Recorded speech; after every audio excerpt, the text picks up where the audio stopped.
just my immaturity for so long and my eruptions, and I'm really bearing my soul here to you all.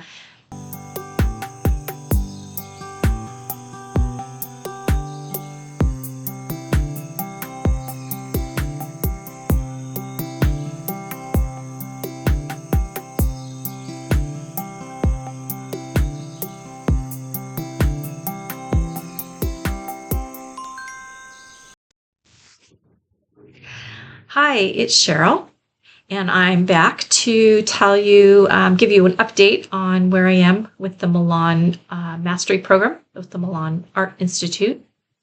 And I am in section 3. Yeah, part 3, section 4. And in section 4, well, over the last few weeks anyway, we've watched a lot of videos talking about, setting goals, creating schedules, and like eliminating our excuses. There was a lot of talk about staying motivated, emotional intelligence, trying to understand more about why we experience the feelings we do. And it's always interesting because they obviously, when they put this program together, it's almost like they anticipate the ups and downs of the artist's feelings, because it seems like each week before I watch the videos for the week, I'm always in a certain headspace, and it seems like those videos kind of tend to reflect the headspace I'm in. And so they're really timely and helpful. And most of the lessons, when they're talking about such things, these are things that I already know, or that I've learned over the years. Especially, I worked for a few years with a youth mental health program. And so I had to go through a lot of training on trauma and basically mindfulness and cognitive behavioral therapy and things like that. So while I'm no expert by any means, I do have an understanding of how that works, and it's really helped me along the way. We all have little things in our lives. Some people maybe go through their life and are rarely bothered by things. They just plug along. But some of us have maybe not major traumatic incidences, but things that happen or things we did that we regret, that we can't shake off our shoulders. We can't shake it. And I know that for me, self-esteem issues were always a problem through my childhood, through high school. And I'm the oldest of 4, so I'm the oldest. I have 3 siblings, younger siblings. And I definitely had the textbook mommy syndrome, where I just felt like everybody had to be in their place. Everything had to be, everyone had to be happy. Everything had to be in order. Anyway, so I have a lot of things to bring up that are, I don't want to say they're painful. They're more regrets. I think that what I've discovered is that there's a lot of regrets about things I've done, things I've said, my emotional behavior, my immaturity for so long, and my eruptions, and I'm really bearing my soul here to you all. But I was overly sensitive, overly reactive as a youth, and even as a young adult. I've since recognized it, and I'm not saying I've completely recovered from that, but I recognize it, and I do know what the skills are in order to have better control of it. And also just warped thinking about things that happened or things people said, and seeing it differently than how it was meant. All of those things are behaviors and emotional maturity that I had to bring up a level. I recognized it needed to make those changes. Anyway, what does this have to do with art? Well, if you're going to be a professional artist, You're going to deal with rejection. You're going to deal with bad paintings. You're going to deal with, your spouse coming in and saying, ew, I think you need to do this. And you can either be immediately crushed and think, oh, he hates it. Oh my gosh, that person said this, that person said that, especially if you're going to use social media for your art. So all of this matters because you need to understand, what are your triggers? Where are you coming from? What bothers you? What is the truth? And how can you re-examine things so that you're coming in with a healthier outlook? So this has been a really good experience for me on many levels, not just art skills and training. It's helped me to look at myself and just make changes, or at least be aware of what I'm feeling. And in using social media, that's especially true.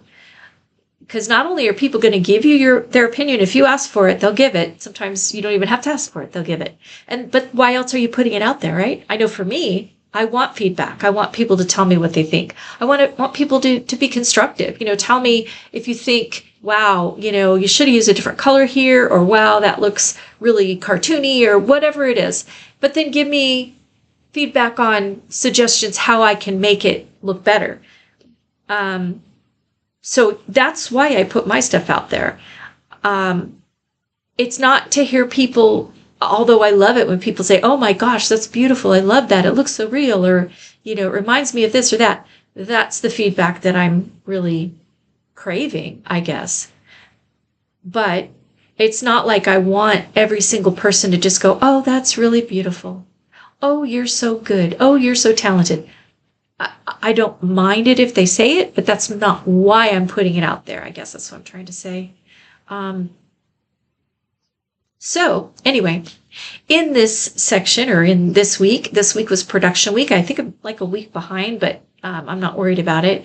But this was production week, and we were to do kind of small scale. So I just did 8x10 panels, canvas panels, because I happen to have a bunch of them.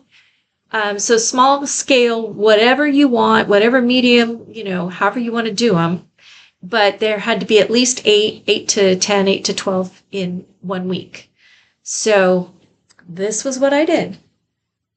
I struggled for almost a week trying to decide what to do. Because to be honest, I'm still trying to figure out my voice. What do I want to paint? But I want to paint so many things. It's hard to narrow it down.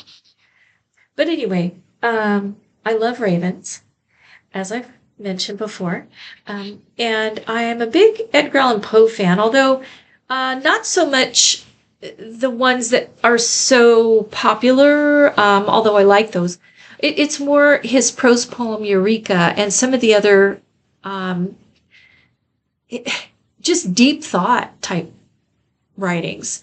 His essay, Eureka, it's a prose poem, I guess, essay to me.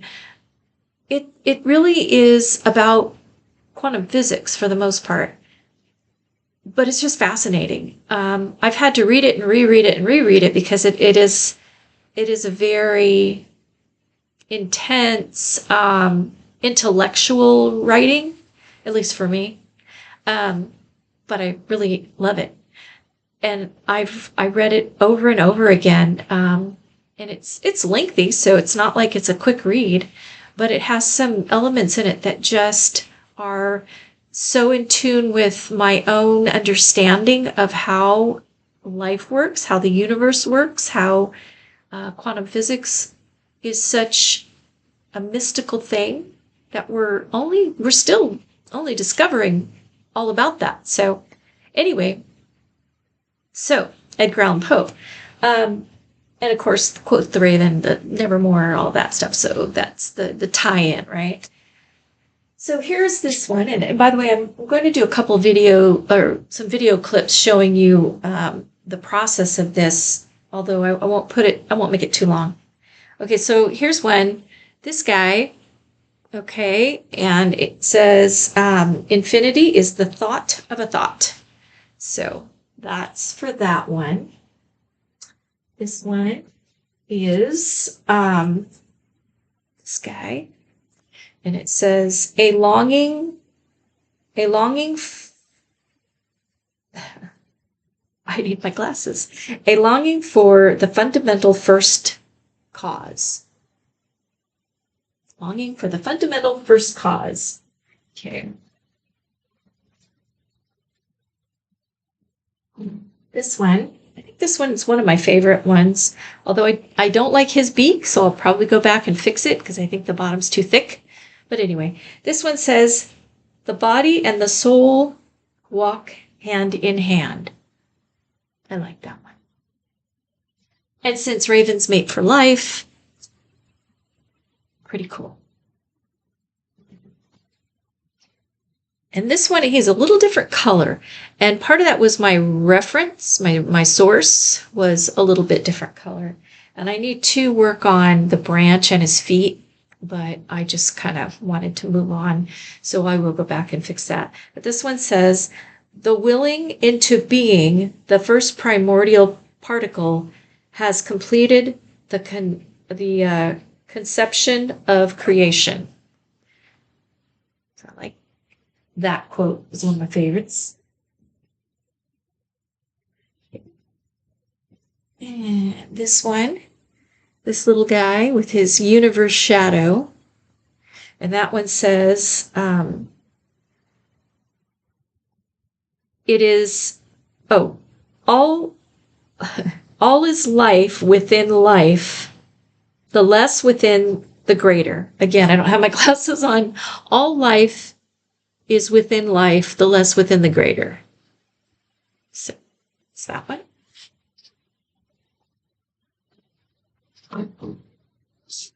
This guy holding a berry in his beak. And that one says, the universe within clusters. It says something like that. But I want to make sure I'm quoting it properly here. So let me put my glasses on. My old lady eyes. Yeah, the universe is a spherical cluster of clusters. Okay, the universe is a spherical cluster of clusters. The writing in all of these is actually,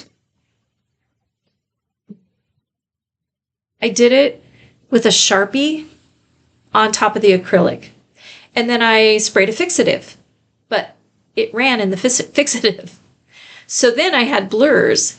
So then I had to wait for that to dry, paint over it with opaque acrylic, and then go back and rewrite the stuff. But then there was shadows in some places where it didn't quite, you could see through it. So I'm going to have to go back in with paint now, somehow, and touch spots up.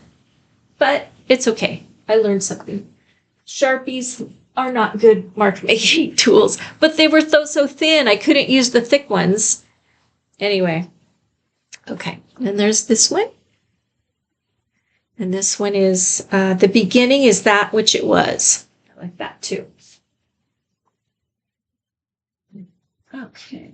And the last one is this one. Matter exists only as attraction and repulsion. That's a good one too. All right, so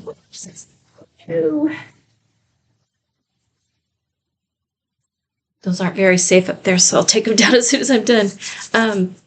So it was a really good experience, production week.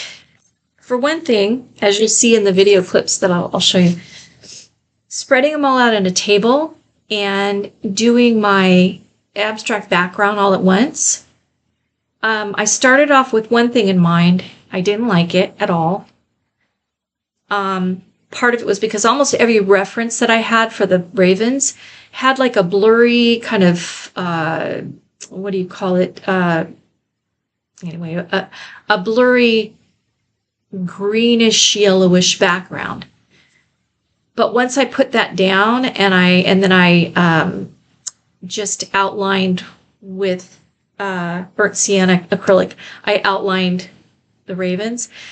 Something told me that green wasn't going to work out. So what I ended up doing after I painted them in, I went back and I just took mixed up a buttery acrylic buttery yellow color. So it was kind of a grayed out yellow. It wasn't super bright, but it was still sunshiny bright in a way. And I just painted all around, and then I went ahead and went in and painted like a deep purple for each one. Each raven had a deep purple silhouette. And then I went in and fudged around with all the colors to try and get my proportions proper before I went on to oils. So then once I did that, and then I did the mark making, and I had to redo the mark making because I had covered it up a couple times trying to do different colors. But once I did that and I put on the oil alizarin crimson, the color where I rubbed stuff out and just the yellow glowing behind that alizarin crimson, I really liked it. So I'm thinking, okay, I need to be able to use that in more of my paintings because I just something about that with the purple. It just really, I love those colors together. So I don't know if anybody else thinks they look good together, but I like it. It's very energetic, but at the same time, it's kind of, I don't know, something about it that I like. So, okay, my production week, and I'll probably do most of my work in the same manner. I like working on 2 at a time, although my next 2 portfolio pieces are going to be on 30 by 40 canvases. So I'm not sure how much I'll do tandem with those. I don't know if I can keep up on both of them. Plus, I need to pick up a whole bunch more paint right now, and I'm squeezing pennies out of my savings to be able to go and get more paints. So I don't really want to try to do 2 at once because I want to focus on one where I know I have enough paint to do what I need to do. And so I might be behind a little bit until I get that together, but I don't mind. Anyway, so there you are. And again, I'm going to put the videos up so that you can see, or just add them to this probably, so you can see how this process went. And good luck to you on production week if you're in the program. And otherwise, just comment below. Let me know if you like these. And if you'd like to see more of a series like this, if you like the Ravens, if you like the color, if you like Edgar Allan Poe, if you think doing poetry-related paintings is a good idea, or song lyric paintings, because those are things that I keep thinking about wanting to do. So please comment and let me know what you think. And thanks for watching, and I'll see you next time.